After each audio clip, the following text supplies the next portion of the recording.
tous, on va continuer nos ateliers ETP à distance et aujourd'hui on va vous parler de tout ce qui est alimentation. Donc d'abord je me présente, je m'appelle Mylène Laforge. Bonjour, moi c'est Hélène. Voilà, donc tout ce qui est alimentation, forcément on n'oublie pas un petit peu autour de l'alimentation, hormis les besoins vitaux, c'est aussi un moment de partage avec les autres, un moment de plaisir. Donc il y a aussi tout ce contexte-là à prendre en compte. Donc c'est vrai que quand on vous parle de bien manger, il y a d'abord tout ce qui est équilibre alimentaire, mais aussi le contexte qui va rentrer en jeu, l'environnement, le calme autour, et également tout ce qui est rythme alimentaire, donc manger régulièrement, à heure fixe, voilà. Et on n'oublie pas la notion de plaisir, parce que si on ne se fait pas plaisir en mangeant, voilà, c'est aussi, ça devient une contrainte et ça n'a plus le même intérêt.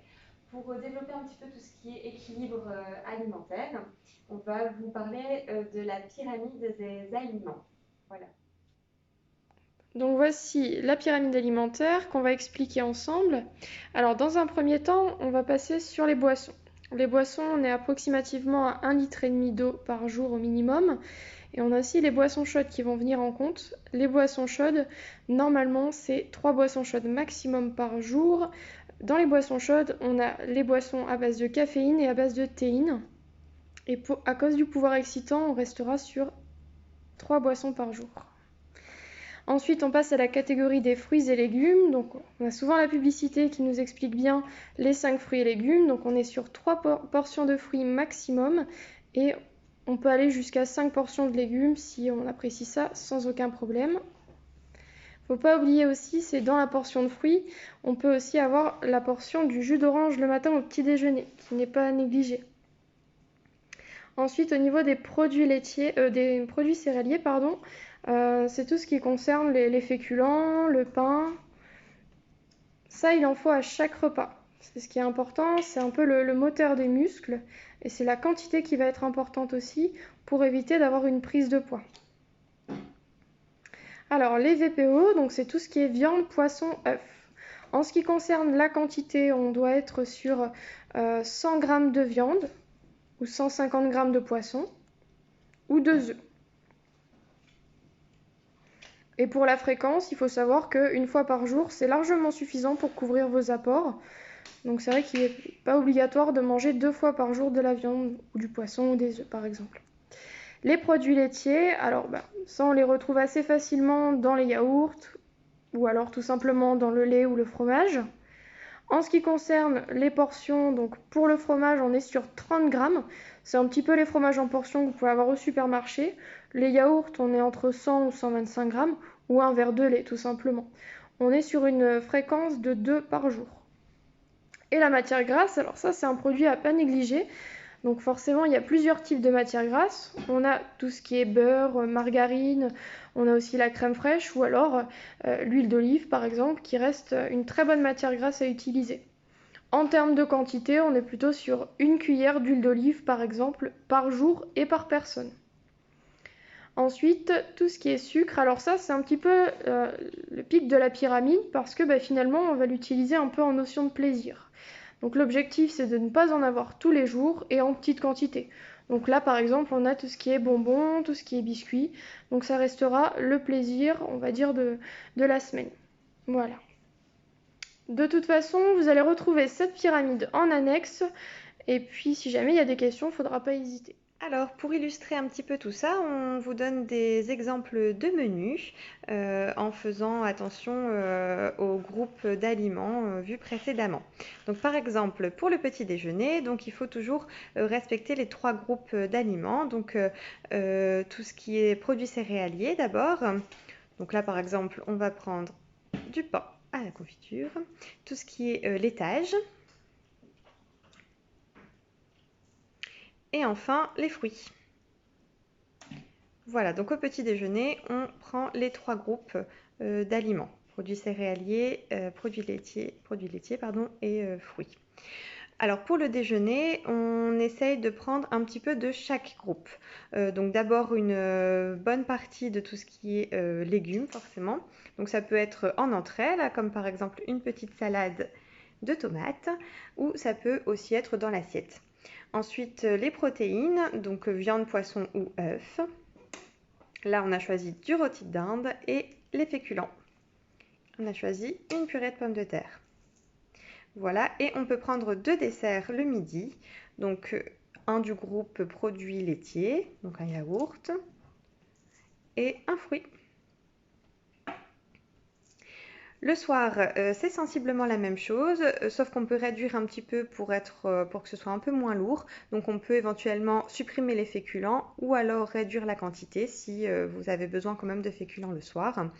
On peut aussi prendre de la viande plus maigre pour que ce soit plus léger. L'important par contre le soir, c'est de ne pas prendre de fruits parce que c'est très sucré et donc on stocke le sucre toute la nuit.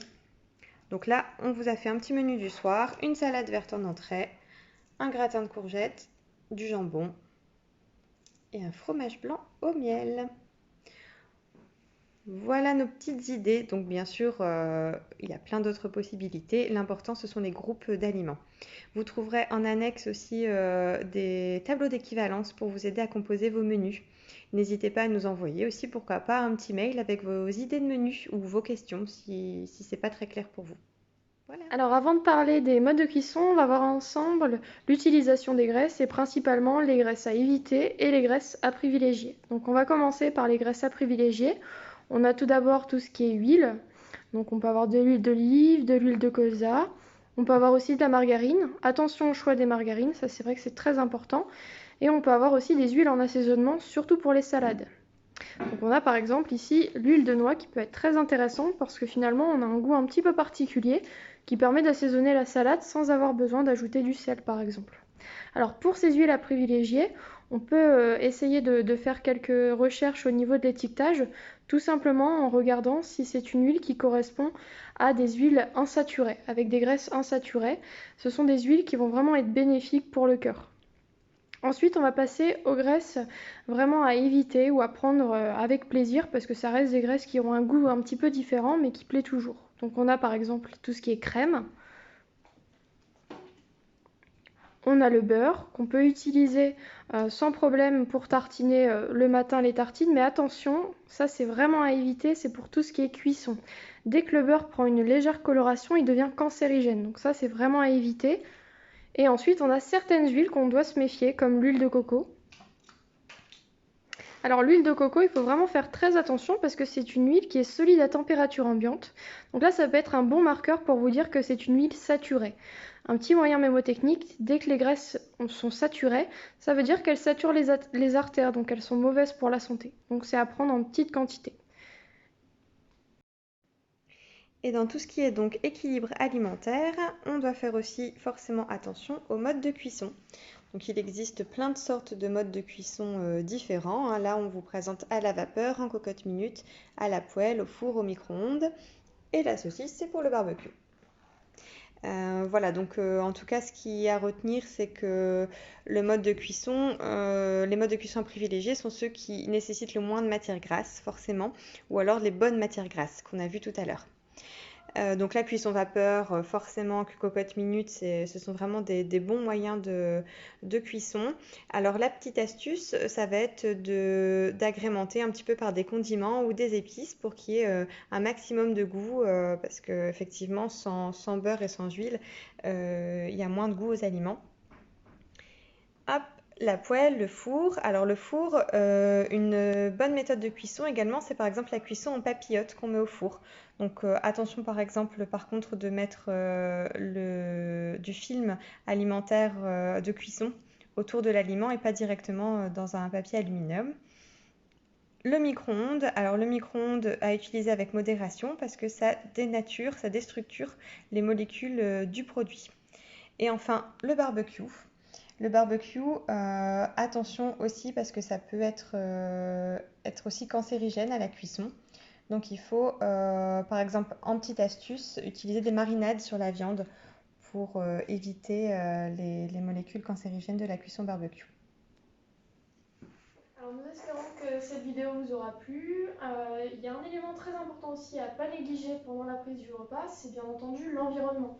faut essayer d'avoir des repas conviviaux dans le calme. Ce qui est important aussi, c'est finalement d'éteindre la télévision ou tout ce qui pourrait déclencher du bruit durant le repas. Et aussi, la prise de repas doit se faire au minimum en 30 minutes. Ça, c'est très important. Finalement, la satiété, elle arrive après 20 minutes. Donc, si vous mangez en 10-15 minutes, le risque de manger en plus grande quantité va être vraiment important et on a un risque de prise de poids par la suite. Voilà.